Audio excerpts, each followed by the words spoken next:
A little girl sleeping on the couch was killed by gunfire. It happened more than a decade ago, and the case is still unsolved. News 4 Tucson's Lupita Murillo took the victim's mother back to the neighborhood where her daughter was murdered. It is tonight's Crime Practice Report. It was in this house behind me where a sleeping 6-year-old girl was shot and killed. It's been 11 years, and the mother says it's time for justice. If you have any heart at all, that guilt is hurting you too, because you didn't mean to kill my daughter. But it's time that we all have that closure, especially my baby. For the first time since her daughter's death, she returned to the neighborhood where Annalisa was shot. She met with cold case detective Charles Garcia to talk about leads in the case that have been coming in. I know that the people responsible for this crime have talked. It's evidenced by some of the factors that have come in to 88 crime. Annalisa Monares would have turned 17 years old last spring. It's 11 years that she didn't get out of her life.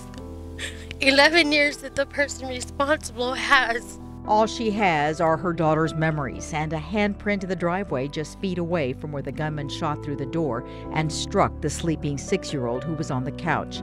Her mother made the decision to leave her there after taking her to her bedroom once before the same night. It haunts her to this day. One of my worst decisions ever, because that changed everything from that point on.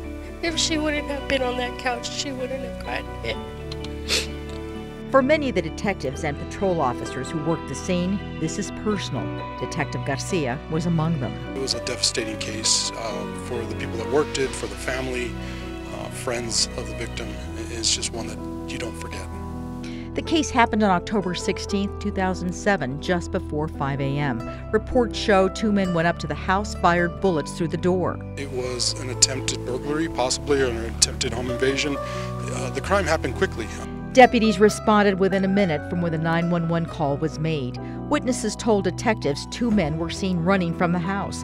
Liselda ran outside holding Annalisa. She was taken to the hospital where the little girl later died. It hurt from places inside I didn't know I could hurt. The doctor told her Annalisa fought hard, and now Liselda is fighting to keep her daughter's memory alive, to find the people responsible, and so is Detective Garcia. There's somebody out there I know that has knowledge of this homicide, and it's got to be weighing on them. After all these years, the family says they remain hopeful that the person or persons will be brought to justice. If you have any information, call 88-CRIME or 911. On the southwest side, Lupita Murillo, News for Tucson. The man